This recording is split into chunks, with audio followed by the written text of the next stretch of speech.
So, Avengers is having this thing called Secret Wars. Yeah. You're excited about Secret Wars? Not that much of a secret because we all knew it was coming.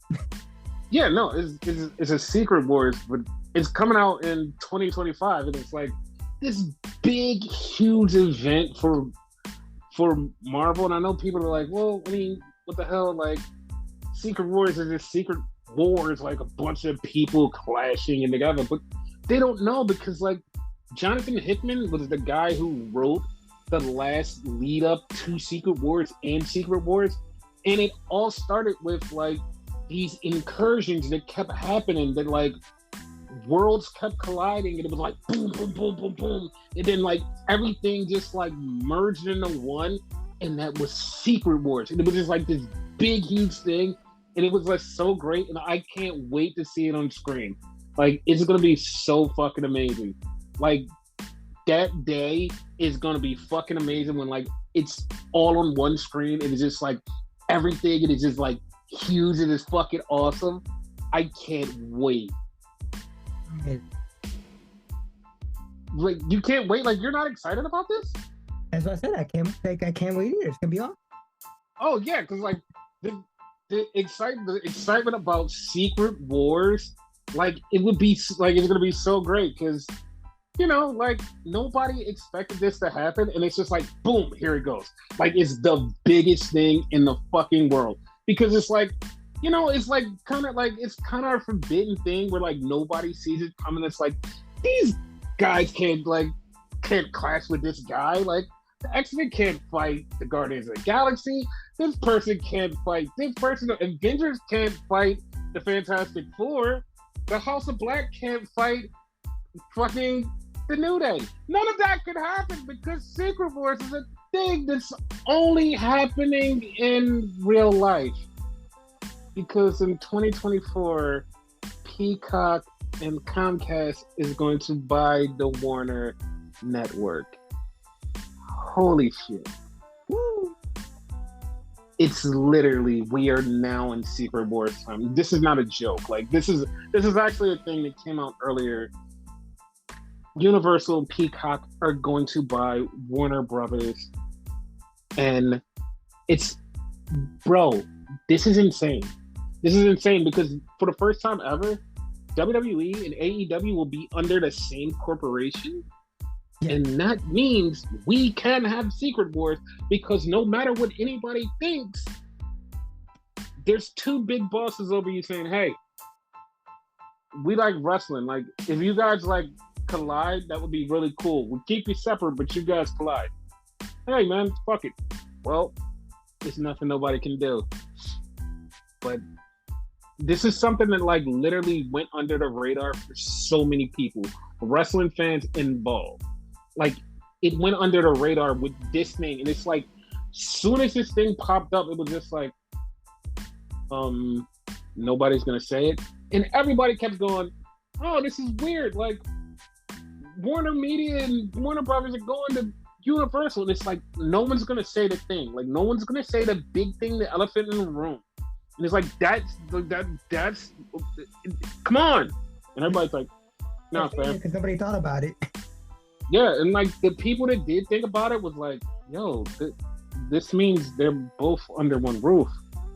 And that was it. And everybody just kept going and just moved on to like that next big thing. And the next big thing was like some major announcement that wasn't a major announcement. We'll get to that later. But it's like, the fuck? Like, this, like no one's going to pay attention to this? Whatever. So, let's just start with Rampage because that was crazy. We had Fat Hardy beat Darby Allin. Well, no, Darby Allin beat Fat Hardy. And it was weird because at the end of it, like, Darby walks off and you just see him clearly walk the fuck off, and he just walks off and goes into the sunset. And then it just goes black. And Brody King and Julia Hart just show up and just destroy Matt Hardy. This is like, bam! And Matt's dead. And then Brody King says, Darby, we're not finished with you. You think that the House of Black is done with you? And I'm like, Jesus, Lord have mercy. This has been going on for 6 gazillion years. We thought at the pay-per-view it was over. It's still going. This is like we're in the infinity loop because this will never end. I am so angry. I'm so angry.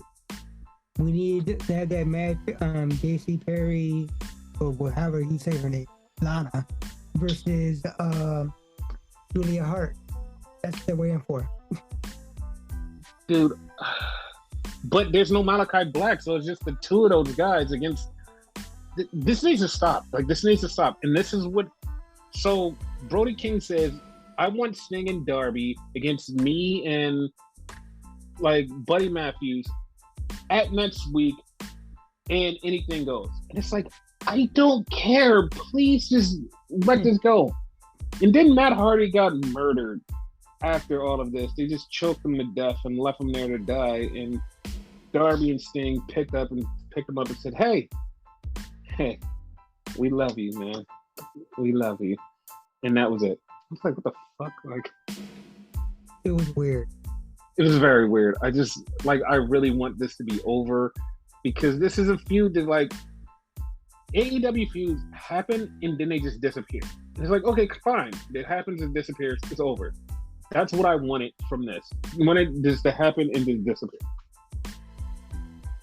So it's pointless without Malachi, in my opinion. Yeah, it's very pointless.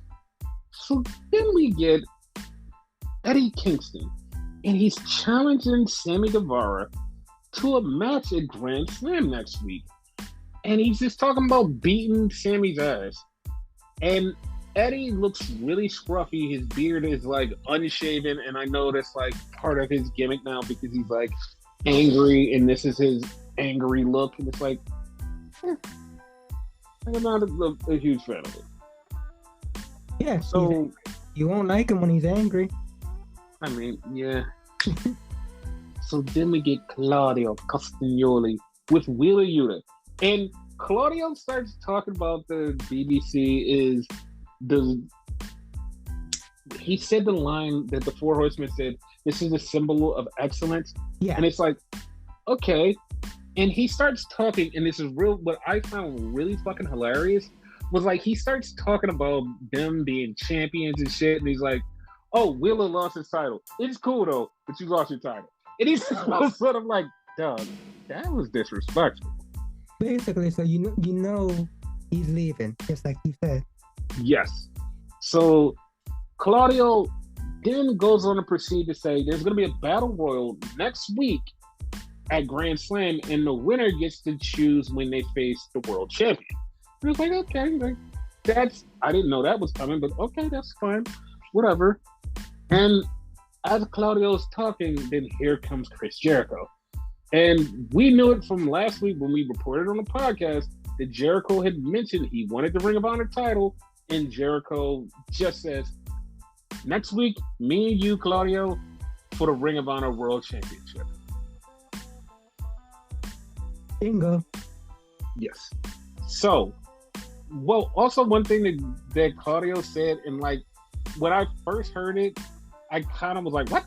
But then I realized why he said that. He's like, yeah. And for the AEW World Champion, a member of the Blackpool Combat Club is going to win. So no matter what, we're going to have 2 world champions here. And I'm like, what do you mean? And then I remember like, oh yeah, they're both in the Blackpool Combat Club. Got it. Yeah. So then we go backstage and we see the baddies. And they're talking about who's left. I thought this was supposed to be the best women's division, blah, blah, blah. And they're basically being like just being snarky. And all of a sudden, Diamante shows up and she's like, well, I want to fight you. And next week, I'm bringing a baddest bitch from the 305 with me.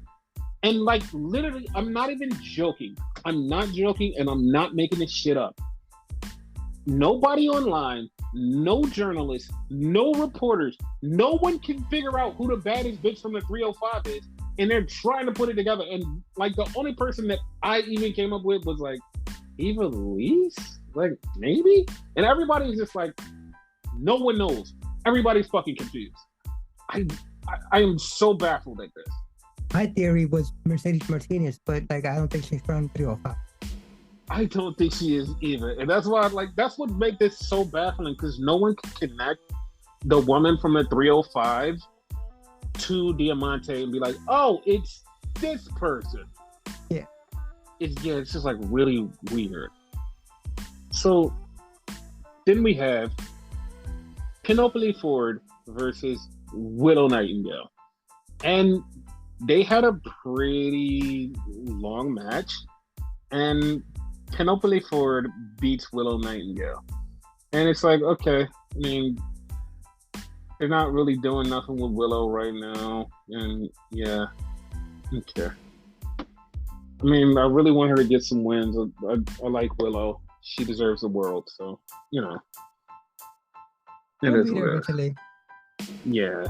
So then we get a Dark Order segment.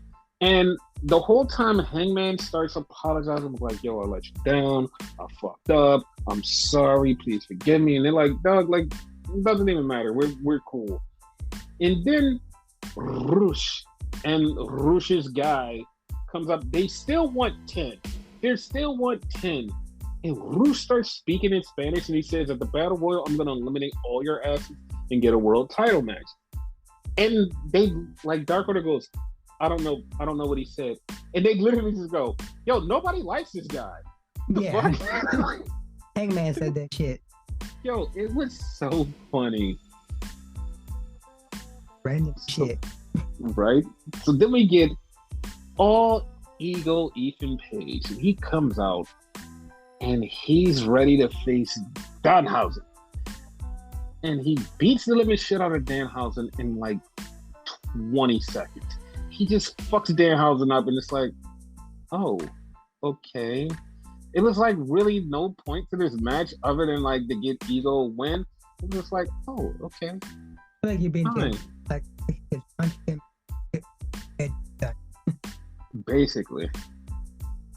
We get a Ricky Starks promo and Ricky Starks is calling out Hobbs. I'm surprised that they didn't announce like a second match for a Grand Slam. Like that would have made more sense, but they're just like, nah, Ricky just wants to beat up Hobbs and gets his revenge. And it's like, okay, but like, can we just like add that match to the show? It's like a fucking 4-hour show. Add the match. Might as well. Yeah. So then we get fucking Josh Woods versus Samoa Joe. Samoa Joe comes out and Samoa Joe just is fucking up Josh Woods. And Josh Woods fights back and like it becomes like kind of a technical match where they're like trying to beat each other with submissions and shit. It's like, okay, this is a pretty good match. And of course Joe wins. This is a thing that fucking weirded me out. So Josh Woods is on the fucking floor. Josh Woods is on the floor after Samoa Joe choked him out, got the win, threw him outside. He's on the floor. But all of a sudden, Joe gets attacked by Tony Nese. And it's like, Joe gets attacked by Tony Nese? Like, what? Like, and Joe, like, kind of just, like, stumbles around, like, And then Josh Wood gets up and beats him down. It's like, oh. And Wardlow comes out. And Wardlow saves him. So now Wardlow and Samoa Joe stand face to face. But they're like, no, we're going to be a tag team against these other guys. But we're going to face off eventually. But we're going to be tag team. And it's like, okay, we're WardJoe. Okay. You actually said it. I that. Yes, they're WardJoe. And WardJoe will take Tony Nese and Josh Woods on next week. At Grand Slam. What? No, it is WardJoe's world. You said yours, I said mine. This is what I can only say. It's just like, okay, so here's the thing, right? Okay. I want this to eventually get to Wardlow versus like Joe, because like Wardlow needs more things to do. Yeah. So get Wardlow versus Joe. I'm fine with that. Mm-hmm. But like this tag team match is kind of not needed. No, kind of like the same vein of like Thunderstorm, that whole spiel. That was needed. Yeah, it wasn't needed at all. I mean, it was going to go somewhere, then Thunder Rosa got injured, and it's like, well, that happened. So, you know, it is what it is. Yeah, but you didn't need that to go to the match. No, so you don't need this match to go to Ward over to Joe. I agree with you 100%. Yeah, but like they kind of took something from WWE, like something that was completely unnecessary to add to a match that didn't need it. And that's exactly what they did. Yeah. Because that's like the Sasha and Bianca thing. They did something that was like completely not needed to go to this Sasha and Bianca thing, which it was like, that's really stupid, but whatever. And it was not needed. No.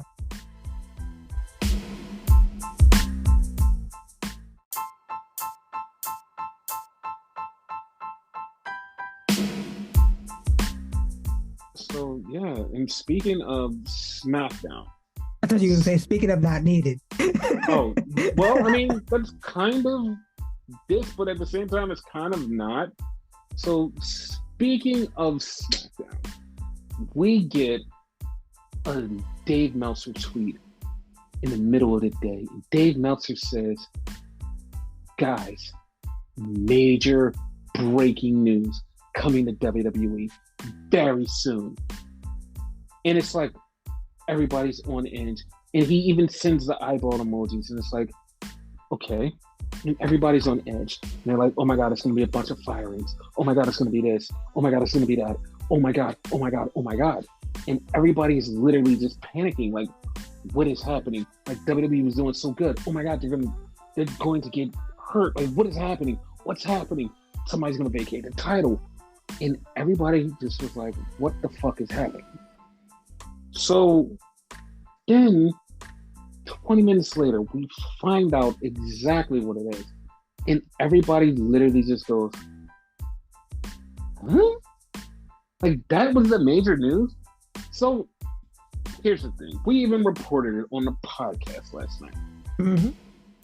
Logan Paul is supposed to challenge Roman Reigns for the world title at Crown Jewel. That's the thing. And everybody, the funny part is everybody knows it. Everybody literally knows it. Everybody knows it. This was not a surprise. This wasn't shocking to anybody because once we heard the Impulsive podcast, we were like, oh, this is where they're going. Okay, cool. And no one was surprised. And they're like, and Dave was like, oh my God, this is huge. This is huge. And it's like, no, Dave, like, you're the only one yelling this is huge when every one of us are sitting here like, we knew this already. Like, we knew exactly what was going to happen. This is not a surprise to us. It's like, all right, we know. This isn't a big deal. Whatever. Who cares? Basically, I just feel like it's happening too soon. That's the only thing with me. Otherwise, like, it is what it is.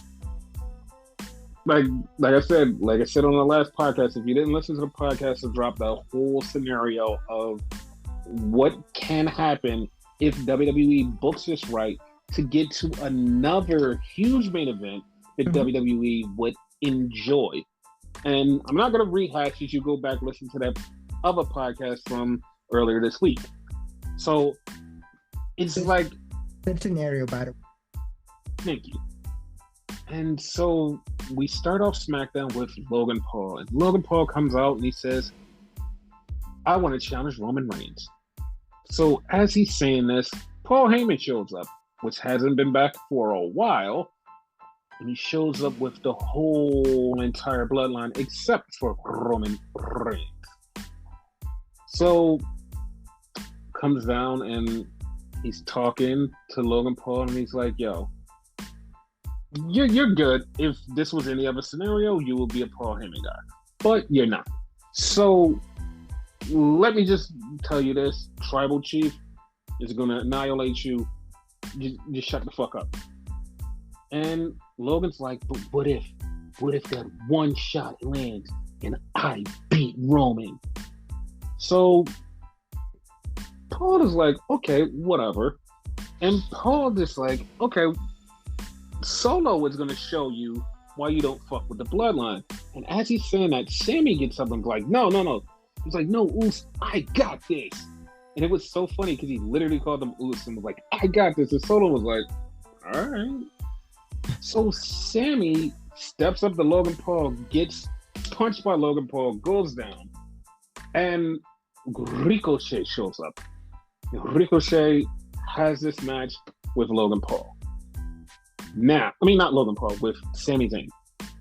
This is actually really good stuff that happened in this match. And a lot of people were paying attention to this match, but there was a lot of good things that happened in this match. Because there were parts where Sammy was about to win and beat Ricochet, and Logan Paul stopped the ref from seeing it. And it's like, oh, okay, got it. But then Jey Uso, as Sami Zayn, hits a finisher on Ricochet, laid out. Jey Uso jumps in the ring and distracts the referee. Sammy has Ricochet laid out. And Sammy goes on the outside and is like, dog, what are you doing? Like, I had him laid out. He didn't have me laid out. What are you doing? And Jey and Sammy get face to face and bump heads. And everybody else is like, yo, calm down, relax. And Jimmy is like, yo, listen, you have to focus on the match. And as this happened, Ricochet jumped on Sammy, bam, knocked everybody down.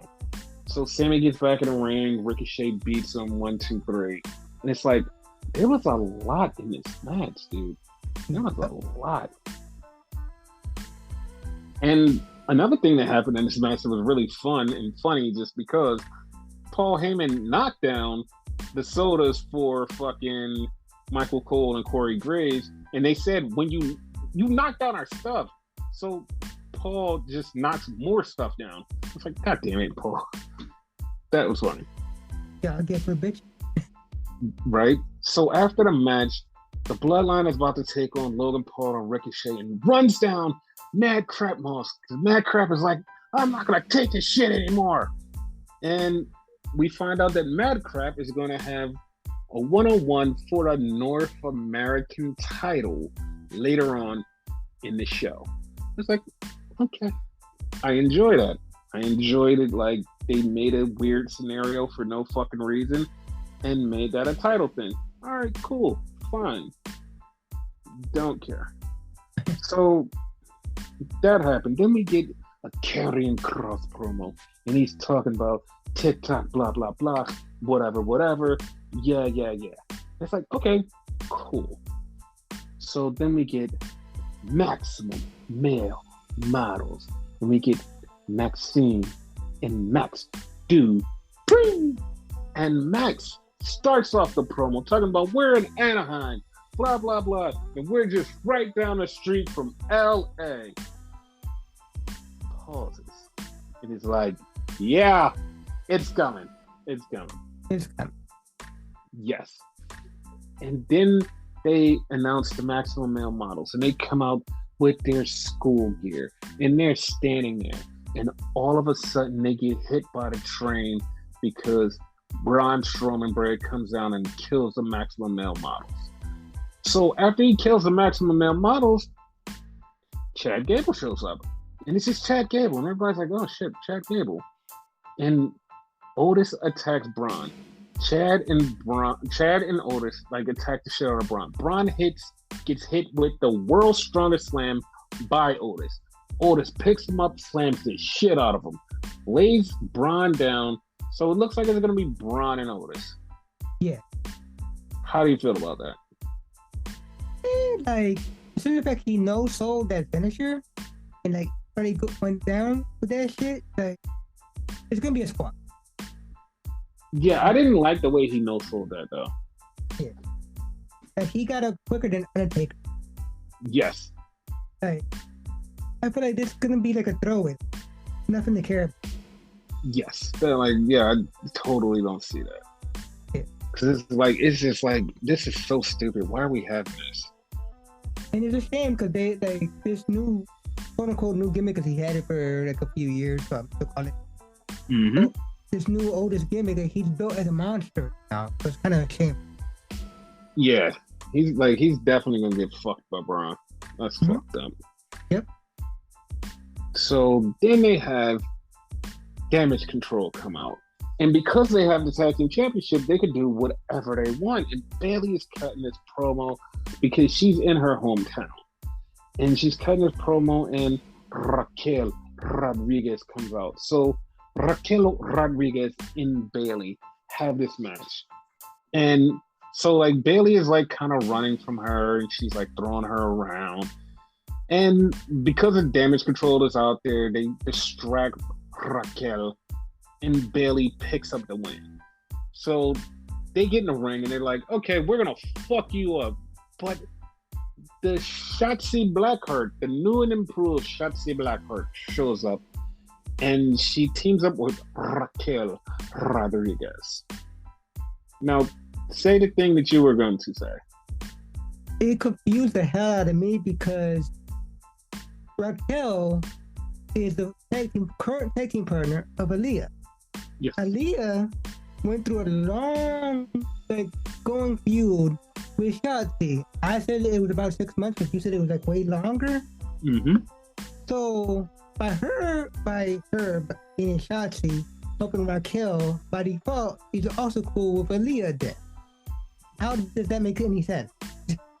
Okay, so here's how I'm going to explain it. Mm-hmm. So Shotzi saw an opportunity to get to the tag team titles because she lost her shot at the tag team titles and she wants the tag team titles. So she wants to get back. And she's like, okay, fuck it. I'm going to team with Raquel. There's like no real beef between them.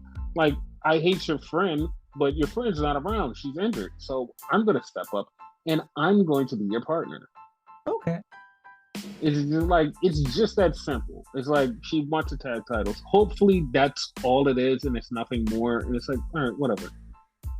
Only other way, like if it's like an actual face turn, only way it will work, like if she apologized to her. I mean, that possibly could happen. I hate it when people go face and they don't kind of atone for what they did. No, just okay, you automatically forgive them. Yeah. So then we have a Ronda Rousey promo. Ronda's talking about how she's gonna beat Liv Morgan, and she's telling Kayla this, and Liv shows up out of nowhere, and she's like, "Yo, fuck all that. I beat you twice. I'm the only person in WWE can tell you that I beat you twice. There's nothing you can do. I beat you twice, and I'm gonna beat you again. So how about this? At Extreme Rules, we do an Extreme Rules match, me and you, and let's see who wins." And I 100% think Liv is definitely winning this. Getting fucked up in the process, though. Yeah, she's gonna probably halfway die, but yeah, she's gonna win. Yeah. So then we get Drew McIntyre, and he stands on the announce table and he tells Karrion Kross, "I don't watch your TikToks. I don't know what the hell you're doing, but I'm going to beat the hell out of you. So me and you one day are gonna fight, probably Extreme Rules." So I'm upset he didn't make it. Right. So then we have a backstage. Solo Sikoa is about to go out, and all of the bloodline is there. And Jey Uso is hyping up Solo, and Solo was like, "Finn, you're not going out with me." And Jay was like, "What? Yeah, don't worry about it." So Jay's like a little fucked up. So Solo starts to walk, and he turns around and was like, "Yo, Sammy, come on." So Jay and Jimmy are like, well, Jay mostly is like, "What the fuck?" And Jimmy's like, "Yo, dog, just chill." Because Jimmy's still trying to keep this like cool. So Sammy comes out with Solo Sikoa for his match with Mad Crap Moss. So they have this match, and halfway through this match, I'm like, man, Mad Crap is kicking the shit out of Solo Sikoa. Like Mad Crap was beating the shit out of him. He was running that fucking match, and it's like, god damn, dude. And he impressed. Yeah, he did. And Solo did come back, And with the distraction of Sammy, he wind up getting to the end of that match and fucking beating Mad Crap, which it was for the North American title. So, it's a thing and we had to get through this match. Whatever. Yeah. Like I said, it happened. It happened. Not even a big deal. So then we get to the main event. The 4-way tag team title match. Tag team #1 contenders match that was actually changed from last week. We had a lot of changes. So it is now Hit Row, Imperium, the Brawling Brutes, and New Day in the 4-way. It's like, okay. Because last time it was Los Lotharios and Street Profits and somebody else was in it. So it's all of these tag teams are on SmackDown was one thing that I was kind of thinking of. There's a lot of tag teams on SmackDown. Why do we have Raw tag teams? But now it was an all SmackDown tag team. And this match was fucking awesome. This match was really fucking awesome. And it came when Imperium hit the finisher on Xavier Woods. And while that happened, Ridge Holland tagged in on the boot of Marcel Bartel or Ludwig. And Ridge Holland gets in and gets the pin. 1, 2, 3. Brawling Boots next week will take on the Usos for the tag team titles. The finish was rushed, but it made sense because as soon as it happened, they just immediately went off the air. But it was great. It was great. Yeah. So yeah, I'm glad to see the Brawling Brutes get a tag team title shot. So yeah, that was it, dudes. That was it. Any closing words? No. Okay.